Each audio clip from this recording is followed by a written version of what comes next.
Picture this. You're sitting at your kitchen table, it's 2 in the morning, calculator in one hand, bills scattered around you, and a calling burning in your heart that feels impossible to fund. The kitchen light hums, cafecito's getting cold, and that little green calculator screen blinks back a number that does not love you. You know that feeling, don't you? When God whispers your name for something bigger, but your bank account screams not possible? Well, what if I told you that the same creative spark that helped your abuela build a life from nothing in a new country could fund a full-time mission to change lives around the world? Stay with me and stick with me to the very end, because I've got a surprise gift that's going to change how you think about building your calling. Today, I'm going to share a story that will completely transform how you think about the phrase our madres always told us, Dios proveerá. God will provide. This is about Sara, a Mexican-American graphic designer who discovered what most missionaries never figure out: how to fund your calling with your own hands, with your own mind, with your own God-given gift. First, I have a quick question for you. Have you ever felt guilty about wanting both financial freedom and kingdom impact? Somehow wanting to provide well for your family while serving God was selfish or impossible? Drop a comment and tell me yes or no and what it has been, because what I'm about to share with you will change everything you've been taught about faith and finances. That tension you feel, you're not alone. You know, that restless moment lying awake at 3 in the morning convinced God has called you to something bigger, but every practical step forward feels blocked by the same thing: money and time. Hi, I'm Salime, and this is Freedom to Follow, the podcast for hermanas around the world who carry both faith and family on their shoulders. Maybe you grew up hearing Dios proveerá, or maybe your culture has its own words for God's provision. But now you're asking what that looks like in today's digital world.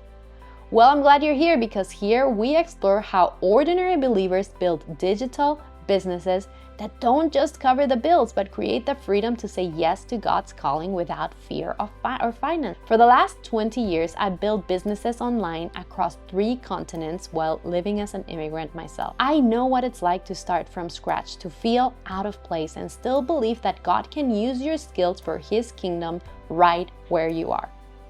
Along the way, I've helped hundreds turn their God-given gifts into sustainable online businesses that honor their families, their faith, and their future. Now, everything we cover today is downloadable at www.salime.global, including the ultimate guide to your digital business, which is a 30-day blueprint to launch your digital business. You will also find today's episode show notes, and if you stay with me through the end of this episode, there's a surprise resource waiting that will shift how you think about funding your purpose. Here's what nobody tells you about following God's calling in your life, especially when you're navigating 2 worlds like we are. The average missionary spends 2 to 3 years just trying to raise enough monthly support to even get to the field. Think about that for just a moment. 3 years of fundraising dinners where you feel like you're begging. 3 years of support letters hoping your story lands in the way that you mean it. 3 years of awkward conversations about money with people who do not understand your accent, your story, or your life. All before you can even start the work God has called you to do. Sara knew this reality intimately. She was a first-generation Mexican-American, bilingual, bicultural, and she felt called to work with trafficking survivors in Southeast Asia. But when she added up the numbers, $2,000 to $4,000 a month just for basic living expenses, plus travel, plus ministry costs, she realized something that stopped her in her tracks. She would spend more time explaining her dream to potential donors than actually living it. And that's when Sara and I met, and she asked a question that changed everything. What if there is another way? What if Dios proveerá does not always mean waiting with your hands out, but creating provisions with our hands working? Now, before we go any further, I want to tell you about a moment that changed everything for Sara, because it might change it for you too. Her and I were talking about feeling guilty about even thinking about charging for her design work when she and I read Acts 18. You know, the passage of Paul being a tent maker, a business. And here's what hit her differently that day. Sometimes Paul funded himself through business, through tent making. You can read that in Acts 18. And yes, there were other times where he received support from churches, like in Philippians 4:15-18. Paul used whichever way to advance the gospel with integrity, so that the mission, his calling would not be hindered. Now, Sara realized something that morning that changed everything. The reality that prosperity gospel tells you that God wants you rich for you, or for the prosperity gospel church. But God wants you resourced for his purposes. And this is a huge difference, because ministry also needs money. So it is important for you to be resourced for his kingdom. Again, Paul's business not only gave him funding for his ministry, but it also gave him something that no amount of fundraising could ever give him. It gave him, for once, financial independence. He could preach without being a burden. He could have gained marketplace access to people who would never enter a synagogue. He got credibility as someone who solved real problems for real people. And just like Paul did, Sara stopped seeing her design skills as a distraction of her calling, and she started seeing them as the very tool God wanted to use to fund her calling. Now, let me be real with you. Sara's path was not straight line into success. Let me tell you the real story. She started by designing Instagram posts for free for her church. Sounds familiar? People were constantly asking her to design things for the wedding invitation for her prima, for her quinceañera, for her cousins' quinceañeras, business logos for the tia who started selling tamales, social media graphics for the family's friend's business, and so she stopped doing that. The first month, Sara offered design services to 5 local Latino businesses at $500 each. She was terrified. Her first invoice was sent from a cracked iPhone and in a laundromat between dryer cycles. Month 2, disaster struck. One of her clients hated her work and demanded a refund. Sara cried for 2 days and almost quit, saying, maybe this isn't God's calling. But then something beautiful also happened. The other 4 clients started referring her to their friends, not because her work was really, really good, but also because she actually cared. Now, on month 3, she was booked solid and finally raised her prices, but only after I practically forced herself to see her own worth and the marketplace worth. By month 6, Sara launched a course teaching other immigrant women design skills, because she realized that representation actually matters in every industry. Well, by month 12, her business was generating $6,000 monthly recurring revenue. And here's what I need you to understand. This is not about the American dream. It's about God's dream. Sara's business became her ministry platform. She started hiring trafficking survivors, teaching them marketable skills. Her Latino business clients became donors to anti-trafficking organizations because they actually cared too, and they were educated by Sara. Her course students became advocates.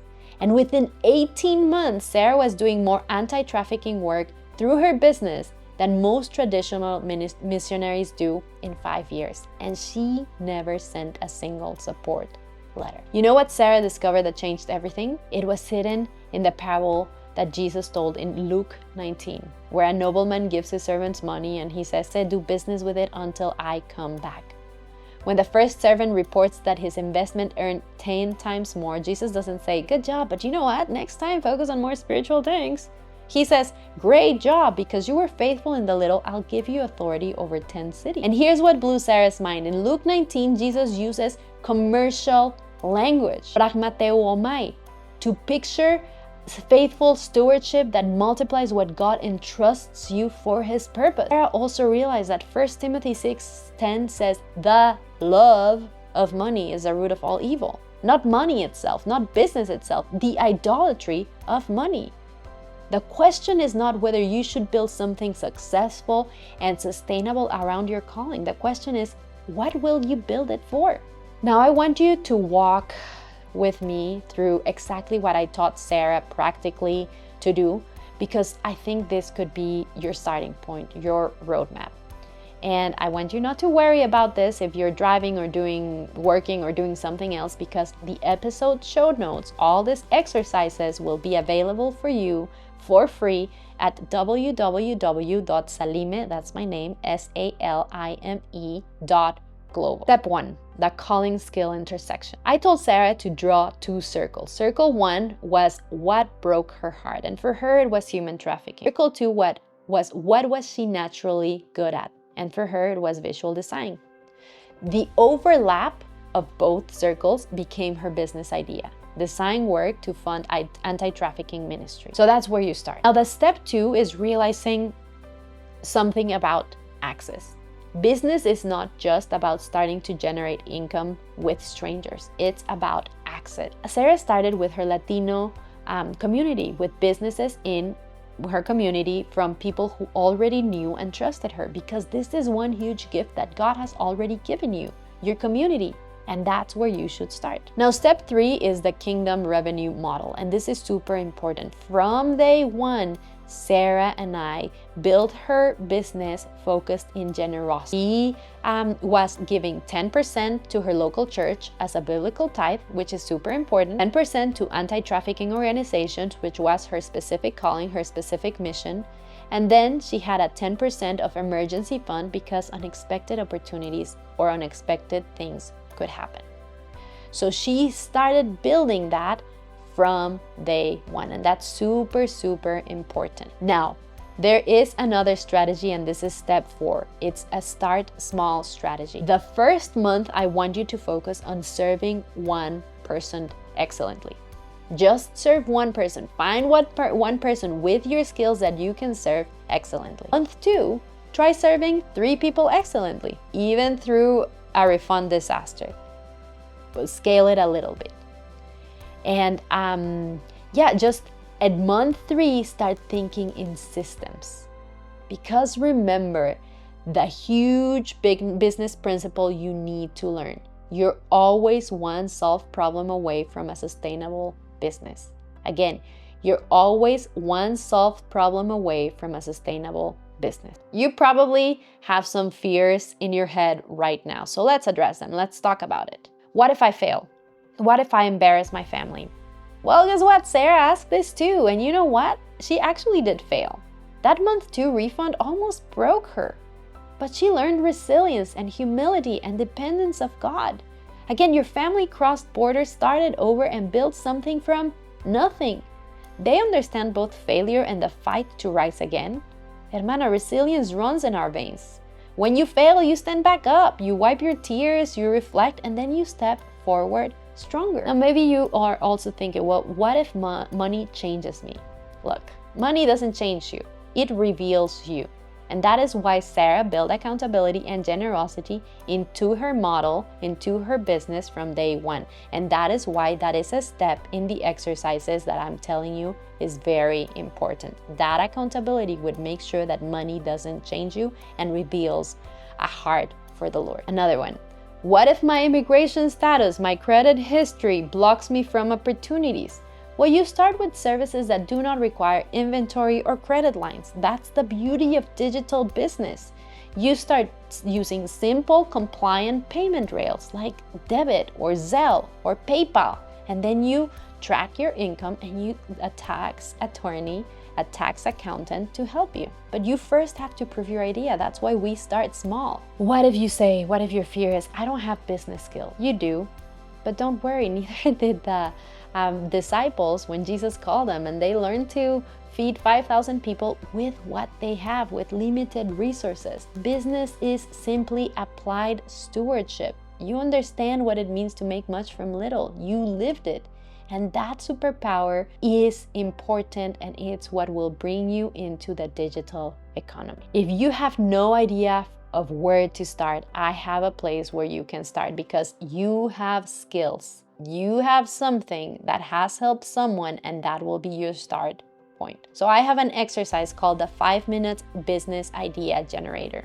Put a timer for 5 minutes, and in minute 1, write down one problem you've solved for someone in your community. One problem. It doesn't matter what it is. It might be like, like I made some meals for my neighbor, whatever it is. Minute 2, write down one skill people are constantly asking you to help with. Maybe it is preparing healthy, balanced meals for daughter's school. I don't know. What are people constantly asking you for help? Minute 3, write down one group of people that you feel called to serve. What is it that is burning in your heart, that God has put in your heart? Write it down. And on the minute 4, I want you to look for connections between these 3 lists. There has to be a place where they intersect. And minute 5, I want you to write down one simple way you could help one person this week with all that you have learned in this 5 minutes, because that is your starting point. And I want you to take a photo of it and share it with me on Instagram with at salime.global. That's the handle that I have, with the hashtag Kingdom Business. I would love to see what you're coming up to. What type of skills are we talking about, so that I can create content that would be really helpful for you. And then again, remember that all of this starts small. We're going to do more exercises, and all of them will be available for free in www.salime.global under podcast show notes episode 1. So download those exercises for free immediately and start doing them and share with me so that I can actually help you. Here's what I believe that God is doing right now. I think that God is raising up a generation of kingdom entrepreneurs. I think that your immigrant story is not holding you back from ministry, but it might be the very tool that God wants you to use to fund and scale your ministry. I want you to think about it. What if every bilingual teacher started a business funding education for other immigrant families? What if every organized Latina built systems helping nonprofits, Hispanic non-for-profits, stay organized and serve their communities better? Or what if every creative in our community funded art programs for kids who look like we do? Because this is not about building an empire. This is about building a kingdom legacy. So this week, ask God to aim your skills at the people He loves. Okay, so let's do a recap. Here's what I need you to do. I need you to do all these exercises, download them from www.salime.global and do them. Share them with me on Instagram at salime.global, and share this episode with someone who also needs to hear this, because I think, again, that we are going to raise a generation of kingdom digital entrepreneurs for God's glory. Remember that I have a surprise for you, and along the ultimate guide to your digital business that hopefully you already downloaded, I'm also giving you 5 truths every Christian entrepreneur needs to know. It is the mindset shifts that will keep you biblical, bold, and burnout proof. It is my extra gift to you because I see that fire in you, and I want to make sure you have every single tool you need. Now, for that guide, you will need to go to www.salime.global/5 truths, and please download it today because it's not going to stay there forever. Remember, your business is not just about you, it's about everyone you're called to serve. Your family, your community, and the generation coming behind us. I know you probably heard dozens of ways to make money online, and most of them have left you feel more confused than when you started. But what we talked about today with Sara's story, that's different. That's real. That's about building something that honors both your calling and your family. The digital economy has created the most incredible opportunity for women like us to stop choosing between provision and purpose. But you need the right roadmap. So head over to Salime, SALIME.global to grab the ultimate guide to your digital business and today's complete show notes. Everything that I taught Sara and I talked in this episode is there. The framework, the 5-minute business generator, all of it. And don't forget to check this episode's specific show notes for that surprise I mentioned. 5 truths every Christian entrepreneur needs to know. It is the mindset shifts that will keep you biblically rooted as you start your digital entrepreneurship journey. Your calling is not waiting for perfect conditions, it's waiting for faithful action, and the action starts today, downloading and doing those exercises. Remember, my name is Salime, and I'll see you next week on Freedom to Follow. Goodbye.